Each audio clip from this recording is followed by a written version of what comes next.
G'day guys and gal. There are fates worse than death. Eternal torture, overwhelming disability, and dementia are just some examples. However, there is a fate worse than all of that by far, and that fate is to become lobotomized, mutilated, and forced into mechanical slavery to perform horrific, agonizing tasks. Your name is struck from the annals of history. It's not uncommon for part of your consciousness to be left intact, so you're actually aware of what has been done to you. Arguably, the most grimdark part of the Imperium is just how common servitors are. The Mechanicus uses like 1,000,000,000 billion trillion of them as soldiers and laborers. Pretty much every rich person in the Imperium has numerous servitor servants. Hell, I'm sure that it's not even entirely uncommon for restaurants to use them here and there. So many people suffering a fate worse than death, and nobody bats an eye. Like when I read Warhammer 40k books, I've actually become a bit desensitized to it. Like, oh yeah, another servitor. Almost feels like I'm reading about like a Vroomba or something. But then I remember, wait a minute, that was a single mother who stole bread to feed her starving child. Now her child is dead, and she's a lobotomized robotic sex slave. So bad. Before we get started, this is my last video I'm making before I go to Europe for a couple weeks, and boy am I exhausted if you couldn't tell. I've been making a video pretty much every day for the last 2 weeks, so I'll be able to pre-make some content for you guys while I'm away. So if you see a Majorkill upload pop up next week, that's why. I'm gonna hit the Greek islands, then do Running with the Bulls in Spain, before finishing up in Portugal. Should be an absolute blast. I know I need this because when I get back, I've got some insane things about to launch. A whole new merch range that doesn't involve miniatures, a new calendar coming, and a brand new website and system for Majorkill minis. You know, adult business stuff that you gotta do at some point. I get back on the 18th of July, and from there it's just go, go, go for the rest of the year. I'm really gonna try and go Super Saiyan. My goal is 420,000 subscribers by the end of the year. That would be cool. Today we'll go over the lore of the servitors, what types there are, how they are made, and why the Imperium uses them in such large numbers when it's clear how messed up the practice actually is. I'll also try and include some cheeky fun servitor lore facts you probably didn't know about. Let's get into it.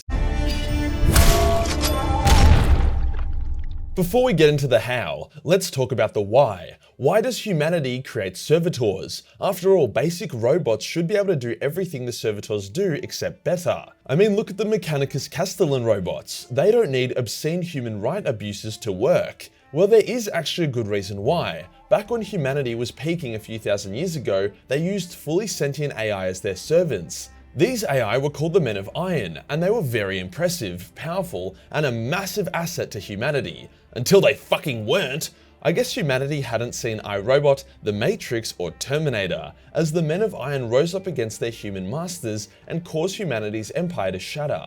Although humanity would eventually win the war, they had lost most of their technology, military power, unity, and population. For the next 5,000 years, mankind degraded and genuinely looked to be on the path to extinction, until a big sexy tan motherfucker called the God Emperor of Mankind emerged, and he sorted shit out. Due to the uprising of the Men of Iron, something that the Emperor was present for and experienced firsthand, true AI was outlawed. The funny man even renamed AI from artificial intelligence to abominable intelligence. As a result of this, humanity started lobotomizing and merging people with machinery to create robotic servants. However, as they were controlled by a human brain, it technically didn't count as AI, so all was well. Wait a minute, Majorkill, what about the robots the Mechanicus use? Those robots are extremely primitive and non-sentient. They follow commands and subroutines given to them by their tech priest masters. What little personality they have comes from their machine spirit, which also avoids being called AI out of convenience and technicalities. So why don't they just use mechanical robots instead of servitors? Well, that wouldn't be very grimdark, would it?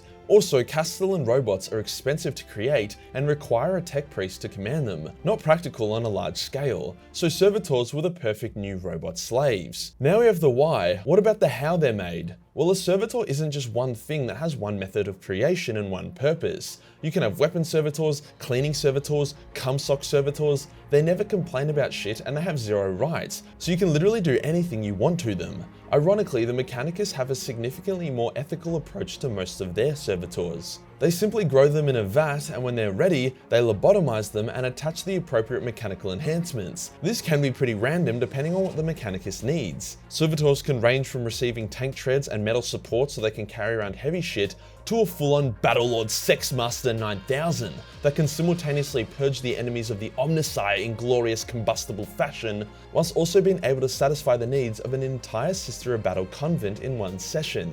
Yeah, sure, it's still fucked up what they are doing, but at least most Mechanicus servitors didn't know a life before service. The Imperium, on the other hand, mostly uses servitorization, yeah sure that's a fucking word, against criminals and heretics. The heretics part I can understand. You defeat a chaos cult and capture hundreds of members. Do you blow their brains out, or turn them into battle servitors and use them to take out the next chaos cult you uncover? There is a bit of beauty in that. Likewise, hard to feel too bad for murderers, rapists, and pedophiles when they get the snip and are now forced into being cleaning servitors, who have their necks locked in place so that they can only look at the floor they are forced to clean. It's hard to actually say what the exact process of creating a servitor is like because it's so varied. Some are ushered into a factory like a bunch of livestock, getting stunned and sliced up before being put back together. Others are handmade over time to be living weapons. The Mechanicus even try to make their own version of a Primarch called the Archimandrite, which was more or less a giant metal battle servitor with enhanced intelligence and the ability to maintain its free will. Yeah, that didn't go so well.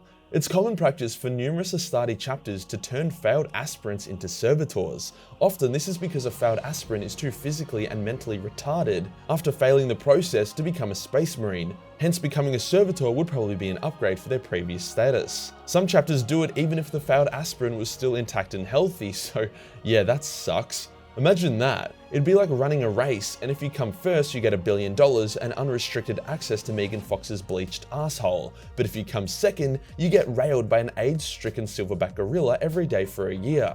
That is what it's like for those aspirants. The really Grimdark part is that when the Imperium decides that petty criminals, or just undesirable members of society, would make great servitors. This commonly happens when there is a servitor shortage due to war or whatever. Hence normal emperor-fearing imperial citizens who have unpaid debts, stole a bit of food, or are just in the wrong place at the wrong time can all suffer a horrific fate. This hits a bit close to home for me as an Australian. When the first fleet of convicts was shipped over here to eventually become the most successful prison colony on the planet, a title I wear with pride, most of those convicts were petty criminals who stole a bit of bread or whatever.